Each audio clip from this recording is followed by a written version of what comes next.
Oke, Bismillahirrahmanirrahim. Assalamualaikum warahmatullahi wabarakatuh. Waalaikumsalam warahmatullahi wabarakatuh. Alhamdulillahirrabbilalamin. Wassalatu wassalamu ala asrofil anbiya wal mursalin wa ala alihi wasahbihi ajma'in. Amma ba'd.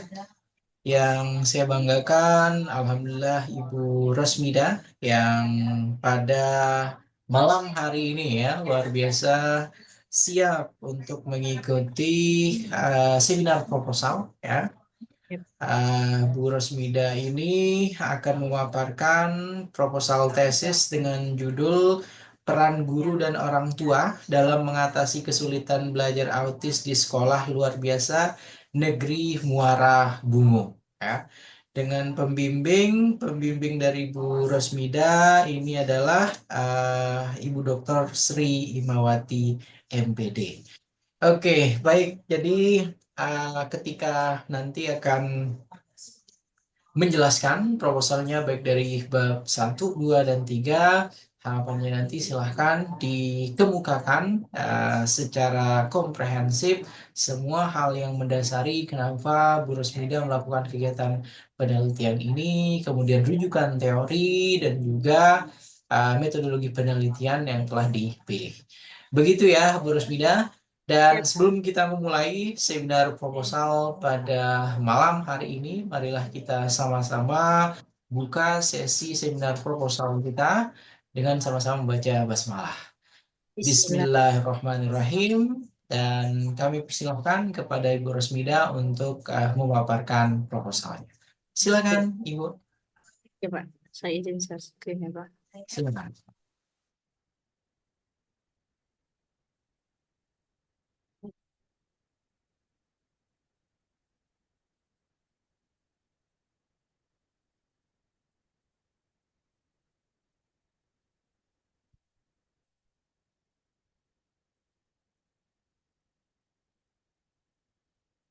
Baiklah, Assalamualaikum warahmatullahi wabarakatuh. Terima Waalaikumsalam kasih. warahmatullahi wabarakatuh. Izin yang muncul di saya, share screen-nya Bu Ros ini hanya ini saja, luncurkan rapat Zoom, kemudian ada WhatsApp di sana. Masih belum terbuka untuk PPT-nya, izin Ibu. Belum Masih mulai. belum. Iya, belum ada. Mungkin stop share screen terlebih dahulu, file ininya langsung dibuka. Silakan. Sudah kelihatan, Pak? Oke, Alhamdulillah sudah kelihatan. Silakan boleh dibuat full screen, izin Ibu. Mana ya? Full, full Ya, Pak. screen itu yang eh, pojok kanan setelah size itu setelah ukuran. Oke, ya itu. Oke, silakan ya. Terima kasih Bapak atas waktunya memberikan saya waktu untuk. Oke, di sini saya seminar proposal. Di sini saya judulnya tentang peran guru dan orang tua dalam mengatasi kesulitan belajar autis di sekolah luar biasa negeri Muara Bungo. Di sini pembimbing saya yaitu Ibu Dr. Sri Imawati MPD. Oke, yang menjadi landasan saya yang pertama yaitu pendidikan itu merupakan salah satu hak setiap warga negara sesuai dengan Undang-Undang Dasar tahun 1945 pasal 31 ayat 1 telah menegaskan bahwa setiap warga negara berhak mendapatkan pendidikan, habil khusus bagi anak kebutuhan khusus. Hal ini sesuai dengan Undang-Undang Nomor 20 Tahun 2003 Sistem Pendidikan Nasional pada pasal 5 ayat 2 bahwa warga negara mempunyai kelainan fisik, emosional, mental, intelektual, dan sosial berhak mendapatkan pendidikan yang khusus. Kemudian apa itu ABK? Anak berkebutuhan khusus. Nah, ABK ini berhak memperoleh pendidikan yang bermutu sehingga mereka tidak apa namanya tidak didiskriminasikan di masyarakat. Oleh karena itu, pemerintah sangat menjunjung tinggi tentang pendidikan anak ABK. Hal ini di dalam Islam dalam surah Al-Qur'an ayat Tin ayat 4 sampai 5 yang berbunyi Bismillahirrahmanirrahim. Laqad khalaqnal insana fi ahsani taqwim summa radadnahu asfala safilin. Nah, yang artinya Sesungguhnya kami telah ciptakan manusia bentuk yang sebaik-baiknya. Kemudian kami telah melibatkan, kembalikan dia ke tempat yang serendah-rendahnya, yaitu neraka. Nah, pertama saya observasi ke sekolah SLB itu, kalau tidak salah bulan 5 ya Pak ya. Itu awal saya penelitian. Nah, di sini saya menemukan bahwasannya saya wawancara dengan guru kelas ABK. Kebetulan dia itu bukan pendidikan PLB, Pak, pendidikan luar biasa. Namun, dia ini merupakan jurusannya pendidikan AMTK. Nah, jadi saya menanya, kok bisa ngajar sini, Bu? Kata saya kan, Pak ya. Itulah, Bu ya, tuntutan sebenarnya seorang guru, kata dia kan. Kenapa? Di sini masih banyak guru yang bukan PLB. Namun, guru di sini masih kekurangan yang di pendidikan PLB. Nah, bagaimana Ibu dalam mengajarnya? Saya merasa kewalahan, kata beliau, Pak. Kenapa, Bu? Karena buku jurusan saya, apalagi kelas autis. Anak autis itu, Pak, sebenarnya tidak bisa kita prediksi. Moodnya berusaha berubah. Kemudian mereka itu dalam kelas itu ada 4 orang, Pak. Kemudian jam ngajarnya itu fleksibel, Pak. Misalkan si A nih masuk jam 7 itu waktunya 30 menit, Pak, cuman. Nah, ganti si B. Tidak bisa sampai 1 jam. Itu 30 menit itu udah paling lama. Lagi sip lagi yang B. Kemudian yang B lagi yang C. Habis yang C ganti yang D sampai yang D. Nah, setelah itu mereka pulang, Pak. Nggak bisa bermain, Pak. Mereka pun kalau hari Senin nggak ada ikut upacara bendera, Pak. Langsung mereka masuk kelas. Jadi guru autis itu tidak ada ikut upacara bendera. Langsung mereka ke kelas. Pengalaman saya tahun 2022 saya pernah ngajar autis 2 bulan, Pak. Nah, kebetulan waktu itu saya ngajar autis itu anaknya, Masya Allah, itu sebenarnya 7. Nah, di dalam Undang-Undang Pendidikan SPLB itu, Pak, sebenarnya 1 siswa ABK, 2 guru, guru pendidikan khusus dan pseudo teacher kalau nggak salah guru pendamping ya Pak ya. Nah itu sebenarnya. Tapi apa yang terjadi yang di lapangan itulah tadi kita kekurangan guru yang PLB di Jambi khususnya Pak ya. Oke, selanjutnya fokus masalah saya berdasarkan latar belakang di atas saya memfokuskan 3 Pak. Yang pertama peran guru dan orang tua dalam mengatasi kesulitan belajar autis di sekolah luar biasa Muara Bungin. Kemudian yang kedua, bagaimana kendala guru dalam menghadapi siswa itu dalam pembelajaran. Kemudian yang ketiga, bagaimana sih upaya guru itu dalam mengatasi kesulitan belajar anak di kelas tadi. Kemudian urusan masalahnya, bagaimana peran guru tadi. Setelah mereka itu belajar di kelas, mampu nggak guru itu mengatasi kesulitan belajarnya. Nah, setelah mereka belum mampu, apa solusinya bagi seorang guru dan orang tua tadi? Nah, kemudian tujuan penelitian saya ini untuk mengetahui bagaimana peran guru dan orang tua dalam mengatasi sulitnya belajar pada anak autis. Kemudian yang kedua, untuk mengetahui apakah saja kendala guru dalam proses pembelajaran anak autis di kelas. Kemudian yang ketiga, bagaimana upaya guru mengatasi sulitnya belajar pada anak autis di kelas. Nah, kemudian 4 penelitian saya itu ada 4 teoritis dan praktis. Nah, kita tahu bahwasannya untuk manfaat eh, teoritis itu menambah pengetahuan kita, wawasan kita, apalagi kita yang nggak PLB, Pak. Saya jujur, kayak saya pakai SD ya, Pak ya.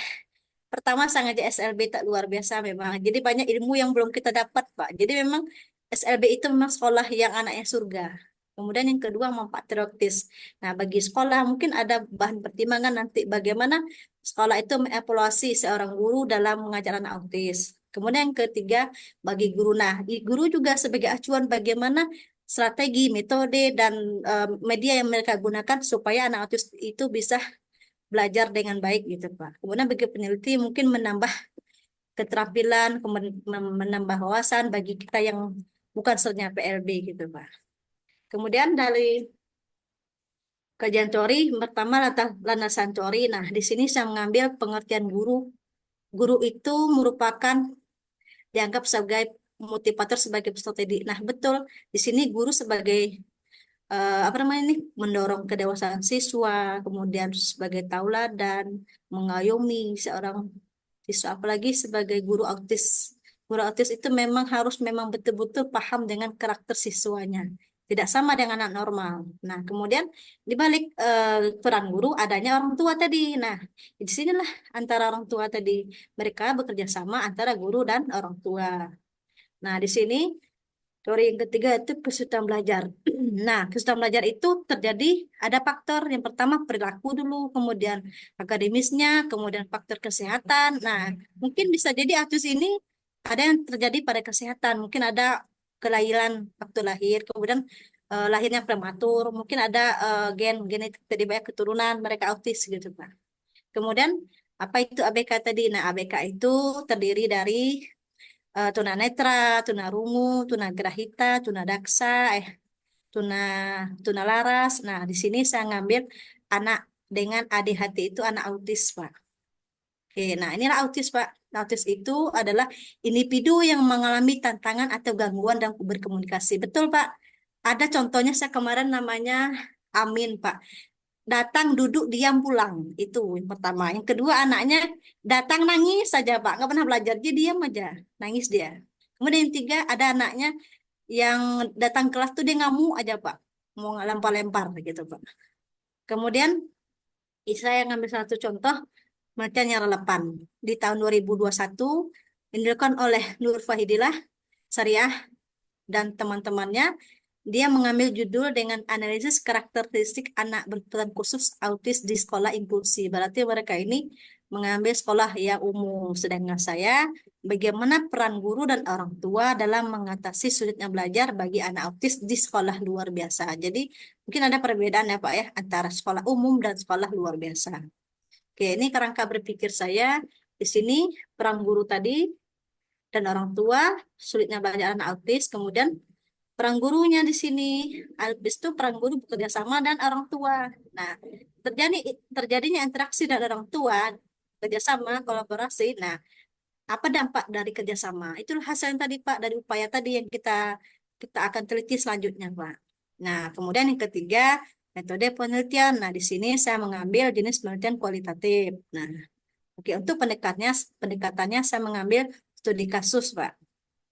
Oke, data dan sumbernya itu datanya ada dua, data primer dan sekunder. Nah, data primer itu data yang diambil secara langsung kepada pada sumbernya, contohnya kepala sekolah, guru autis, siswa, dan wali murid.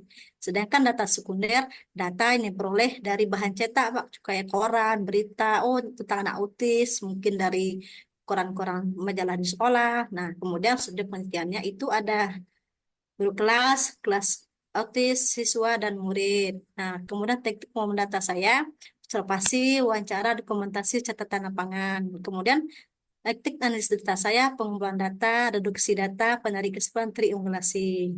Nah, kemudian uji validasi. Nah, dalam penelitian kualitatif, uji validasi data dilakukan untuk memastikan keabsahan dan kredibilitas data temuan yang diperoleh. Proses ini biasanya dilakukan selama dan setelah mengumpulkan data. Nah, kemudian langkah-langkah penelitian, tahap pra-lapangan, pekerjaan lapangan, dan teknis analisis data. Kemudian, waktu dan tempat penelitian saya, waktunya itu dimulai bulan Mei 2004, 2024, nah sampai hari ini. Nah, ini saya observasi awalnya dari bulan Mei, Pak, sampai Juni. Oke, tempatnya di mana? Di sekolah luar biasa Muara Bungo Jambi yang beralamat Jalan Tingku Umar, Muara Bungo. Nah, ini daftar pustakanya. Oke, sekian Pak. Mungkin cukup sekian pemaparan dari proposal tesis saya. Mungkin mohon masukan dan saran Bapak. Saya terima dengan sangat.